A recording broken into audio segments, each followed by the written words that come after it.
कलम से जो तहरीरें लिखने थी वो सीने पर गोलियां झेल कर लिख रहे हैं। ये नेपाल के वो युवा हैं जो खामोशी से नहीं, लहू से इंकलाब की तकरीर लिख रहे हैं। नेपाल की धरती आज खून से सनी हुई है और इसीलिए आज ये शेर किसी कविता की तरह नहीं बल्कि नेपाल की कड़वी सच्चाई की तरह दुनिया के सामने गूंज रहा है। वो सच्चाई जिसमें नेपाल का नौजवान जो है वो छाती ठोक कर फौज को, सत्ता को चुनौती दे रहा है, जिसमें नेपाल का बच्चा माथे पर गोली खा रहा है, जिसमें नेपाल का आम आदमी सड़कों पर उतरकर सत्ता को चुनौती दे रहा है। नेपाल के सड़कों पर इन दिनों जो कुछ हो रहा वो सिर्फ सोशल मीडिया बैन के खिलाफ आवाज वाला विरोध नहीं है। ये भ्रष्टाचार, सत्ता के अहंकार और नेपाल में पीढ़ियों के उम्मीदों के दमन और आर्थिक तबाही के खिलाफ खड़ा एक ऐसा आंदोलन है जिसने एक नए सिरे से इतिहास लिखा है। वो जो श्रीलंका में हुआ था, वो जो बांग्लादेश में हुआ था, वो अब नेपाल में भी हो गया है। नेपाल में बच्चों ने सड़कों पर खून बहाया तो ओली सरकार को उखाड़ के फेंक दिया। सरकार जो है वो गिर चुकी है और ये तस्वीरें आज दुनिया को खून के आंसू रुला रही हैं, क्योंकि जब एक लड़का जो स्कूल बैग लेकर स्कूल जा रहा था वो गोली खाकर जमीन पर गिर पड़ा, किसी का जूता जो खून से सना दिख रहा था, तो ये सिर्फ एक तस्वीर नहीं थी, पूरी व्यवस्था का आईना था। वो व्यवस्था जहां जनता नंगी, भूखी और गोलियों से छलनी है और सत्ता आलीशान महलों में चैन की नींद सो रही थी। नेपाल का आंदोलन जो रहा वो सिर्फ सड़कों तक सीमित नहीं रहा, एक तूफान बना जिसने नेपाल की सियासत की जड़ों को उखाड़ फेंका। युवाओं का गुस्सा इतना बढ़ा कि सरकार को इस्तीफा देना पड़ा। मंत्री जो है मुल्क छोड़कर भाग रहे हैं, प्रधानमंत्री जो है वो नेपाल से निकल रहे हैं, सोशल मीडिया बैन को हटा दिया गया है, प्रधानमंत्री लोगों को चिट्ठियां लिख रहे हैं। लेकिन सवाल यह है कि क्या देर हो गई साहब? और क्या सरकार यह भूल गई कि जिस ओर जवानी चलती है उस ओर जमाना चलता है? ये बात समझ ली होती तो शायद ओली सरकार की ये दुर्दशा नहीं होती। वैसे नेपाल आज इस हालत में क्यों पहुंचा है और ओली सरकार को इस्तीफा क्यों देना पड़ा है, उसके लिए आपको नेपाल से आई तस्वीरों को देखना पड़ेगा, क्योंकि तस्वीरें सिर्फ फोटो नहीं है, सत्ता के खिलाफ एक खुली किताब है। ये तस्वीरें बताती हैं कैसे एक छोटी सी चिंगारी सोशल मीडिया पर नेपाल को हिलाकर रख देती है, कैसे ये सिर्फ बैन की कहानी नहीं बल्कि दशकों के भ्रष्टाचार, बेरोजगारी और अन्याय की कहानी है। और आज एक एक तस्वीर हम आपको दिखाएंगे, लेकिन इन तस्वीरों को दिखाने के साथ एक गुजारिश हमारी है कि आप भी हमारी ताकत बनिए, हमारे व्हाट्सएप चैनल से जुड़िए, ताकि जब जनता के हितों की आवाज हम उठाएं, चाहे वो भारत हो या नेपाल, तो वो वीडियोज आप तक पहुंच जाएं। जुड़िएगा, कमेंट सेक्शन में हमने और डिस्क्रिप्शन में व्हाट्सएप चैनल का लिंक दे रखा है। अब शुरुआत करते हैं नेपाल की उन तस्वीरों से जिसने दुनिया को हिलाकर रख दिया। नेपाल में एक बच्चे के सिर में गोली मार, सच कहें तो यह दृश्य रोंगटे खड़े करने वाला है, नेपाल की जनता के दिल में आग लगाने वाला है। और यही सब तस्वीरें जो हैं ये आज वहां की सरकार को गिराने की वजह बनी है। नेपाल के लहू से सनी ये लोकतंत्र की चादर थी, लेकिन ये सिर्फ तस्वीर नहीं थी, सैकड़ों मौतों की शुरुआत थी। 8 सितंबर 2025 को हिंसा में कम से कम 19 युवा मारे गए, जिनमें 17 काठमांडू में थे, बाकी 2 इधर उधर के इलाकों मारे गए। नेपाल में बच्चों की ये मौतें सिर्फ आंकड़े नहीं थी बल्कि नेपाल की सत्ता के क्रूर चेहरे की गवाही थी। पुलिस ने लाइव गोलियां चलाई, रबर बुलेट दाग दिए, आंसू गैस के गोले छोड़ दिए, सब कुछ इस्तेमाल किया। किनके खिलाफ? उन बच्चों के खिलाफ जो उनके अपने बच्चे थे, वो बच्चे जो नेपाल का भविष्य थे। नेपाल में काठमांडू में सड़कों पर खून की होली खेल दी गई। एक प्रदर्शनकारी का खून से लथपथ जूता जो सड़क पर दिखाई पड़ा, वो सिर्फ नेपाल नहीं बल्कि दुनिया को झकझोर देने वाली तस्वीर थी, जो संदेश दे रही थी कि लोकतंत्र की रक्षा के नाम पर कैसे नेपाल में खून की नदियां बहा दी गई। क्या यह घटना जायज है? नेपाल के लोकतंत्र के इतिहास में एक काला अध्याय है जो बताता है कि एक फैसला पूरे देश में कैसे आग लगा सकता है अगर सत्ता असंवेदनशील हो जाए। और सत्ता असंवेदनशील हुई तो जनता भी नंगी होकर सामने आ गई। एक तस्वीर निकलकर सामने आई जो शर्म की नंगाई नहीं थी, जो सत्ता को नंगा कर रही थी।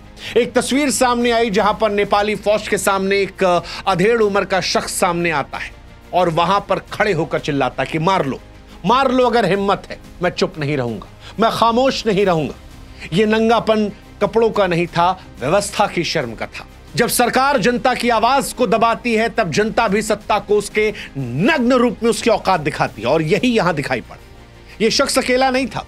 नेपाल की सड़कों पर सैकड़ों ऐसे लोग थे जो अपनी जान की परवाह किए बगैर सड़कों पर उतरे थे। काठमांडू में संसद भवन पर हमला करने वाले प्रदर्शनकारियों ने बैरिकेड्स को तोड़ दिया था, आग लगा दी थी। गुस्सा उनका दिख रहा था और इस गुस्से की वजह से पुलिस पीछे हटी, मंत्री इस्तीफा दिए, प्रधानमंत्री इस्तीफा दिए और अब एक एक करके वो मुल्क से भागने को तैयार है। लेकिन नेपाल के बच्चों ने खून बहाया है, कईयों की मौत हुई है, सैकड़ों घायल हुए, कई अभी भी गंभीर अवस्था में अस्पताल में भर्ती हैं और उन पर जो आंसू गैस से गोले दागे गए हैं उनको लेकर वो मांग कर रहे हैं कि जिसने गोली मारी उसको जेल में होना चाहिए। उनका युवा कह रहा है कि हमारी गरिमा को तुमने छीना था, हम तुम्हें जड़ से उखाड़ कर फेंकेंगे।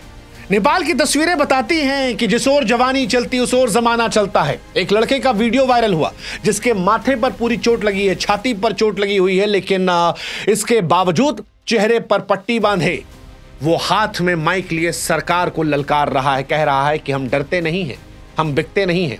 ये आवाज ही असली इंकलाब की पहचान है।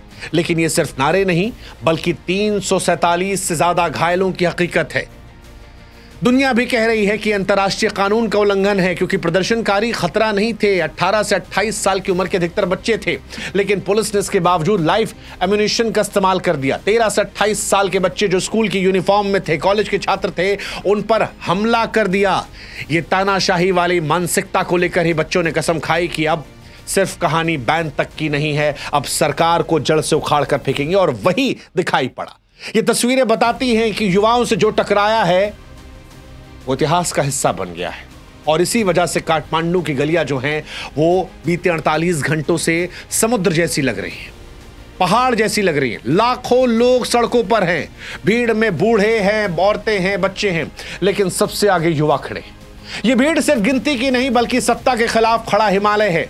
प्रदर्शन पूरे देश में फैल गया। पोखरा, बुटवल, भैरहवा, भारतपुर, इटाहरी, दमक, कर्फ्यू लगने के बावजूद लड़के जो है सड़कों पर उतरे, आर्म्ड व्हीकल्स के आगे लेट गए, संसद भवन पर हमला कर दिया, बैरिकेड को तोड़ दिया, आग लगा दिया।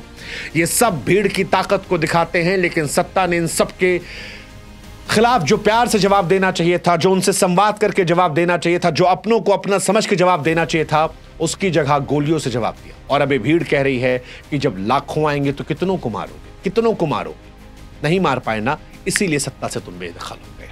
अब आप में से जो लोग जिनको अब तक नहीं पता कि नेपाल में ये पूरा विवाद है क्या, उनको भी हम थोड़ा संक्षिप्त में समझा देते हैं। नेपाल में ये चिंगारी इसलिए सुलगी क्योंकि 4 सितंबर 2025 को नेपाल सरकार ने 26 social media platform, Facebook, YouTube, WhatsApp, Insta, Twitter, LinkedIn, Reddit, signal, Snapchat, सब पर ताला लगा दिया।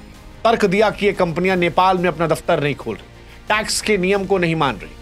लेकिन कहानी असली कुछ और थी।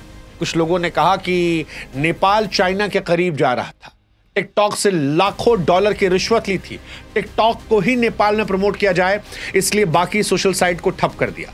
इसके साथ बेरोजगारी, करप्शन और नेपाल की बदहाल अर्थव्यवस्था भी बड़ी जिम्मेदार थी। जनता नेपाल की सरकार से त्रस्त थी, उनकी आवाज तो कुचला गया था। उन्हें एक मौका मिला और नेपाल में जिंजी 13 से 28 साल के नौजवान जो थे वो सड़कों पर उतर आए। उन्होंने बताया कि सोशल मीडिया बैन आज के दौर में सिर्फ मनोरंजन पर ताला लगाना नहीं है बल्कि उनकी आवाज पर ताला लगाना है।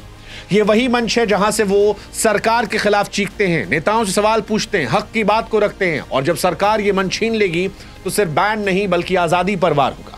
नौजवानों का गुस्सा सड़कों पर आया और वहीं से सरकार के उल्टे दिन शुरू हो गए। ये उल्टे दिन इसलिए भी थे क्योंकि नेपाल में भ्रष्टाचार पराकाष्ठा को पार कर चुका है। नेपाल में करप्शन एक ऐसी बीमारी है जो देश को अंदर से खोखला कर चुकी है। नेपाल में बेरोजगारी से बच्चे परेशान हैं, 12% से ऊपर, नौजवानों में 20% तक, गांवों में खेत सूख रहे हैं, महंगाई आसमान छू रही है। लाखों नेपाली लड़के हर साल विदेश भागते हैं ताकि कम से कम खाने पीने का जुगाड़ हो सके। नेता भ्रष्टाचार करते हैं, घोटाले करते हैं, रिश्वत लेते हैं, कमीशन खोरी करते हैं, और नेताओं के बच्चे जो हैं जिन्हें आप नेपो किड कहते हैं, उनके वीडियोस आम लोगों को परेशान करते हैं। कई नेताओं के बच्चे विदेशों में लग्जरी कारों में घूम रहे थे, महंगे रिजॉर्ट में छुट्टियां मना रहे थे और उनके वीडियो सोशल मीडिया पर आ रहे थे। इन युवाओं को यहीं से गुस्सा लगा। सरकार ने सोचा कि बैन लगाएंगे तो शायद शांत हो जाएगा, लेकिन मामला भड़क गया, उल्टा हो गया। यह बैन सिर्फ आवाज दबाने तक नहीं रुका, नेपाल की कमजोर अर्थव्यवस्था को लात मार दी। नेपाल टूरिज्म और विदेश से आने वाले पैसों पर टिका हुआ है। सोशल मीडिया के बंद होने के बाद बिजनेस ठप होने लगे। फेसबुक, इंस्टाग्राम, यूट्यूब, यहां से जो कमाई हो रही थी वो बंद होने लगी। नेपाल के लोग जो बाहर रहते हैं उनसे आपस में संपर्क कम होने लगे। छोटे छोटे व्यापारी जो सोशल मीडिया पर दुकान चला रहे थे अब सड़कों पर आने लगे और यहीं से प्रोटेस्ट की वजह से कर्फ्यू लग गया। पर्यटक भागे, व्यापार रुका, नुकसान करोड़ों का था। आंदोलन बढ़ा तो फिर नेपाल की जीडीपी को भी झटका लगना था, लेकिन नेता जो थे वो मदमस्त थे। लोग अपनी चिंता करते हुए सड़कों पर उतरे और इन सब में सत्ता की क्रूरता ने इस आंदोलन को और फाड़ दिया। यह गुस्सा दशकों के पहले गुस्से का था। हालांकि बच्चों ने शुरुआत में शांतिपूर्ण तरीके से शुरुआत की थी। पहले किताब और बैनर लेकर आए थे, कहा था करप्शन बंद कर दो। इसके बाद सरकार कहती कि बच्चे नहीं है, ट्रबल मेकर है। पुलिस लाठीचार्ज कर देती है, आंसू गैस से गोले छोड़ दिए जाते हैं। फिर युवा संसद की तरफ बढ़ते हैं। जब वहां पर कदम बढ़ते हैं तो पुलिस बल प्रयोग कर देती है, वाटर कैनन का इस्तेमाल करती है, रबर बुलेट का इस्तेमाल करती है, फिर गोली चलाई जाती है। 17 से 19 साल के युवाओं की मौत हो जाती है, सैकड़ों सड़क पर गिरकर घायल हो जाते हैं। सितंबर को काठमांडू में संसद पर हमला हुआ, प्रदर्शनकारियों ने बैरिकेड तोड़े, आग लगाई, 19 मौत हुई, 300-400 घायल हुए और उसी के बाद जनता गुस्सा जो था वो 7वें आसमान पर चला गया। सरकार यहां भी नहीं मानी, वो कर्फ्यू लगाती है, इंटरनेट को बंद करती है। काठमांडू, पोखरा में आर्मी को तैनात किया जाता है, लेकिन बच्चे अब आगे बढ़ते। वो कहते हैं इस्तीफा देना पड़ेगा और हुआ, सरकार इस्तीफा देती है। होम मिनिस्टर से लेकर प्रधानमंत्री इस्तीफा देते हैं और फिर वही होता है जो बांग्लादेश और श्रीलंका में हुआ था। बांग्लादेश में भी छात्र आंदोलन ने सत्ता बदल कर रख दी थी। 2024 में शेख हसीना की सरकार गिरी क्योंकि युवा जो थे वो भ्रष्टाचार और बेरोजगारी के खिलाफ विद्रोह करते। श्रीलंका में भी यही हुआ था, याद कीजिए। 2022 में आर्थिक संकट में जनता को राष्ट्रपति भवन में घुस जाने पर मजबूर कर दिया। नेपाल की हालत भी वैसी रही। भ्रष्टाचार, महंगाई, बेरोजगारी ने जनता को तिल तिल मारा और उसी जनता ने सरकार को पलट कर रख दिया। सत्ता की कुर्सी चली गई। नेपाल के युवा इस वक्त बदलाव के इतिहास को रच रहे हैं। हालांकि सत्ता अगर नेपाल में समय रहते सीख जाती, अगर सुधार कर दिए होते तो शायद नेपाल के भी हालात बांग्लादेश और श्रीलंका जैसे नहीं होते। नेपाल की अर्थव्यवस्था पहले ही संकट में थी और सरकारों के कदम ने इसे और परेशान कर दिया। युवाओं ने अब सरकार बदल दी है। हालांकि इन सब के बीच में करोड़ों का नुकसान हुआ है और अगर यह नुकसान ऐसे ही जारी रहा तो जीडीपी नेपाल की ओर गिरेगी। भ्रष्टाचार ने नेपाल को पहले ही खोखला कर दिया है। अब नेपाल एक अस्थिरता की तरफ जा चुका है। सरकार खत्म हो चुकी है, युवा संतुष्ट अब तक नहीं है। सरकार सोशल मीडिया पर बैन हटा चुकी है। प्रधानमंत्री विदेश भागने की तैयारी में है। मुआवजा देने का ऐलान किया जा रहा है, लेकिन क्या यह काफी है? युवा कह रहा है कि अब सिर्फ बैन नहीं चाहिए, साफ सुथरी पारदर्शी सरकार चाहिए। कर्फ्यू के बावजूद प्रोटेस्ट जारी है। विपक्ष जो है वो भी यहां पर सरकार पर दबाव बना रहा है। दुनिया की निगाहें जो है वो भी यहां पर है। नेपाल का भविष्य जो है वो युवाओं के हाथ में है। नेपाल का आंदोलन सिर्फ सोशल मीडिया बैन नहीं बल्कि भ्रष्टाचार, अन्याय, आर्थिक तबाही, लोकतंत्र की हत्या के खिलाफ युवाओं का इंकलाब है।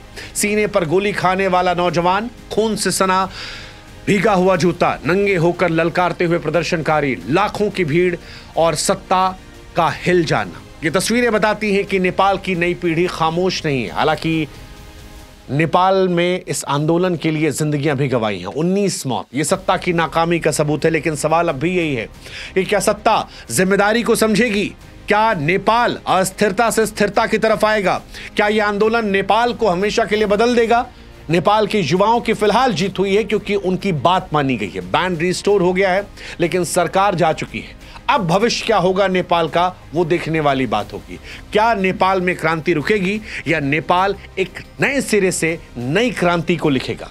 वक्त बताएगा। लेकिन इस घटना ने फिर एक बार बता दिया कि जिस ओर जवानी चलती है उस ओर ही जमाना चलता है। जय भारत, जय नेपाल, जय हिंद, जय भारत।